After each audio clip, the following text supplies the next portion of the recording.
there we go. All right. Learning curve. Well, hi everyone. Welcome back. Would like to just take a moment and introduce my friend Becca. And we are roomies from another experience. And she was willing to hop on and do and be featured in Christmas Past versus Christmas Present series. So welcome, Becca. I'm so excited. Thank you for doing this. Yes, thank you for joining. And so let's just get started. I am curious to find out what was Christmas Past? Because I know you've had this big health journey. You've lost like what, 96 pounds. You've had your Yes. life flip turned upside down or right side up. And so I'm really curious, before you started with this journey, like your physical health, where were you in your Christmas past? What did Christmas past look like once upon a time? So I'm going to start with the thing that I was felt like I was suffering the most with, which was financial. Because Mm. honestly, I would have to go. Like, have you ever seen this church is giving gifts away, and you sign up, and so that your kids can have Christmas? Have you ever heard of that? Oh yeah, that was me at one time. Yeah. So I was doing that every year. And, my kids were little, so it didn't matter that much to them, but they would just get, and I so appreciated the fact that I still was able to give my kids a Christmas. But there were times that, it was just really hard for me, not that I was, bringing myself down or anything like that, but I just felt like there should be more to life than standing in line at a church or something like that and asking for people to help me give my kids Christmas. But I couldn't afford Christmas on my own. I'm a single mom. And that played a, huge part in how I felt, like about myself and my confidence and things like that. And in addition to, like you were talking about, not, being morbidly obese, um, couldn't really be in my kids' life like I wanted to, and do the kind of things that, kids want you to do, to play with them and things like that. So that, and, going to, there were so many times we would go to like a Dollar General, and I'd have a cart full of groceries, and I'm ready to buy them. And I didn't know if something else came through my bank, earlier that day. And, back then we didn't have, you could check online or whatever. Right. So I had to, like, go there with the credit card, and it was declined. And we'd have to, my kids got kind of really shy and nervous about going to the store, even because we didn't know if we were going to be able to buy the groceries that day, or just walk out without the cart, and, without the groceries, and leave the cart sitting there. And that, they would be asking me, Mom, are you sure you got money in the bank? Yeah, Wow. that was, That's tough. That's tough. yeah, And I can understand how embarrassing yeah. that can feel too. Oh gosh, it would just drain me completely. And I was so stressed about it. I mean, Mm. robbing, credit card, pay off another credit card, and just barely even staying afloat in life. Yeah, that's no fun.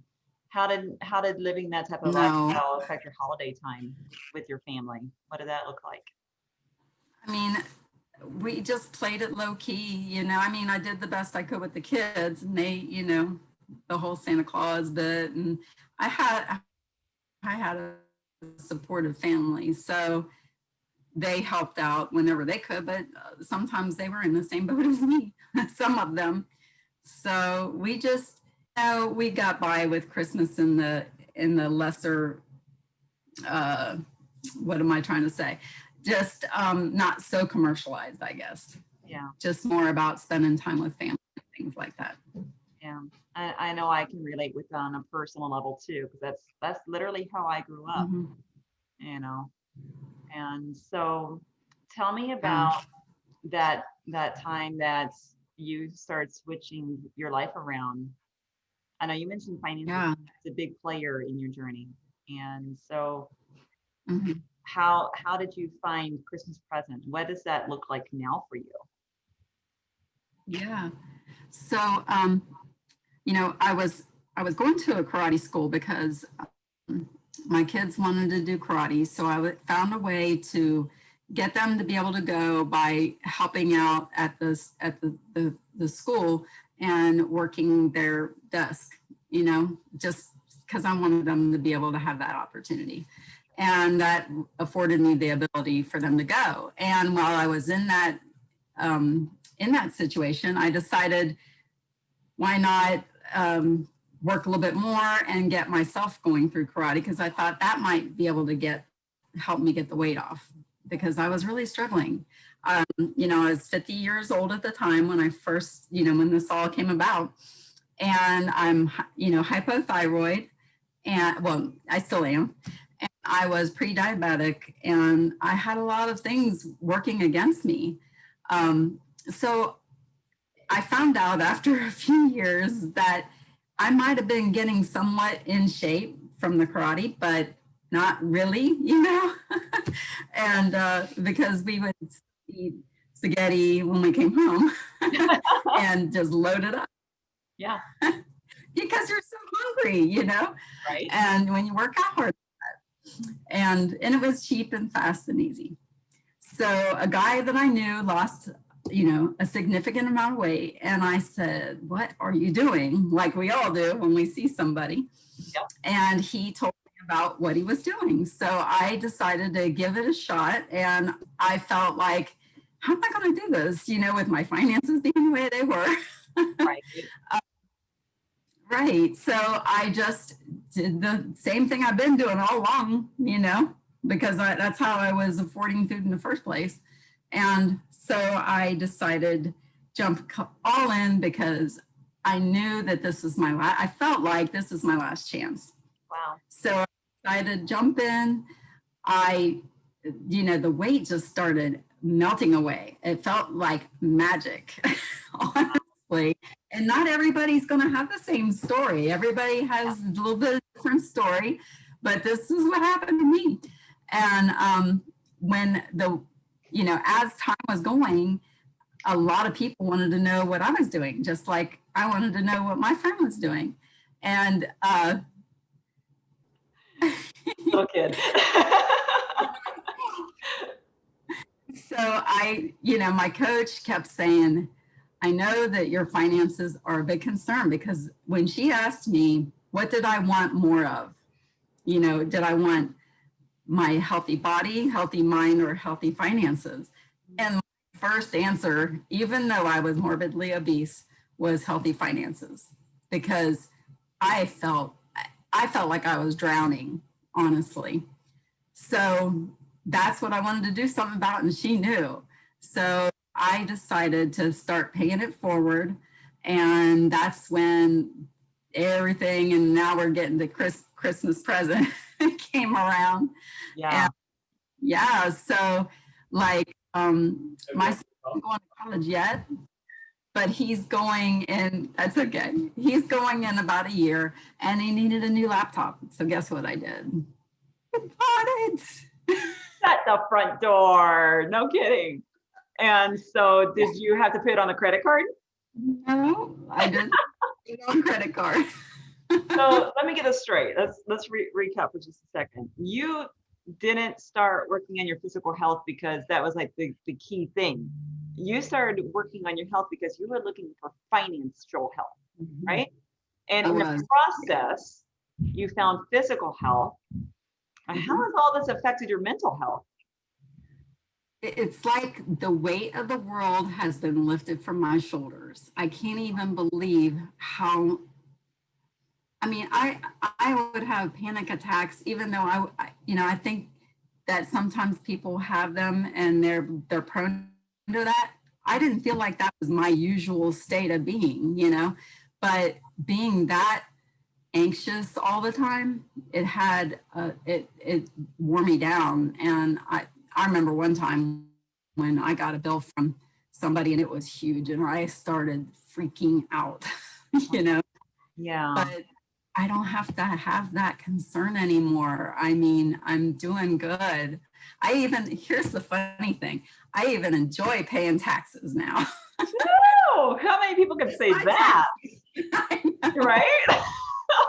I know several people personally are just dreading it because, there's the payout, and not everybody has the means where they can set aside money every month to get ready for it. Mm-hmm. That happens. And you get this because you've been in those shoes. You've walked those Mm-hmm. miles, right? And you're here to share your story that, hey, if hope can happen to me, it can happen to others. And I Mm-hmm. love your story, girl. I mean, Thanks. so pre-diabetic, how are your numbers looking these days? Oh, so like not even, a few months in, well, I think it was about 5 months, I went and got my blood test done again. Yeah. And I was no longer pre-diabetic. It was gone. I Yay. know. And results are not typical. We do not claim to cure disease. We can't do that. Right. It's just the way it is. Yep. But I know. you know, So I was afraid before that, was I going to, if I hadn't done something, I might have ended up with diabetes and who knows what yeah. after that. And diabetes is no joke. It's no joke. No joke. Yeah. So I am, oh my goodness, girl. I mean, like you have just turned all the disappointment and the failure and all the things, discouragement, you've used that as fertile soil, really, to cultivate your growth into who you've become. Mm-hmm. And I'm really excited to see how the Christmas future comes out Yeah. as well, because we don't know what life will bring us 100% of the time, but I know that you have a plan of action and you have a goal and you know what you want to achieve. Am I right? Yeah. So, And here's the thing, even though I've been through hard times, I appreciate what I went through, because without that, who knows if I would have been able to do what I did. that's right. Because it really takes dedication. You got to be dedicated, and you got to want it. And that's how I lead to my now. Yeah. I don't have any regrets. It was hard. I'm not gonna lie. But it makes me feel like, what is in store for me in my future? What's possible? Who knows? I mean, I'm buying a computer one day now, So, oh yeah, and I was able to get a car. I mean, oh yeah, I've been driving talk about your car. I've been driving the same old jalopy forever, and just embarrassed to drive it because it made a lot of noise. And but I was able to. Now, was I able to pay the car off at one time? No. But I got my payments. I don't have to worry about that. You can easily afford the payments. And I'm driving a nice car. Yeah. Yeah. And you're the one, you were like, oh, they're nice cars. I remember. Oh yeah. Yeah. Yes, I used to have one. I'm like, girl, you can't go wrong with that vehicle. So, oh my goodness. So Becca, we're getting ready to do a dream board experience tonight. And if you can see, I've got my old dream board right there. Some things I look forward to for my future travel. Yeah. Oh, I'm excited to see what your dream board looks like then. So for those of you who have been following us, because I know Becca's friends are probably watching this, and I know my friends are watching this, we are actually hosting a free dream board webinar tonight. And it's at 5:30 Pacific time tonight, 8:30 Central, or no, 8:30 Eastern. And anyone is welcome. And we're going to have this beautiful focus group and all kinds of things. And we can have a consult with anyone who wants to have some accountability in their life to actually work towards your dreams. and their goals of the future. So that's what we're here for, is to help you. Any final thoughts before we go? Just don't give up and be open to dreaming, because, you know, had I thought that this was going to happen to me, I mean, I feel so good. Yeah. So I feel younger. Give it a chance. That's all. Yeah. It works. The biggest rewards come with the greatest risk. That's something I have learned, and something I've learned from you too. So, well, thank you for sharing, being willing to share with us, Becca. And I love you, girl. I miss you. Cannot wait to hang out with you again soon.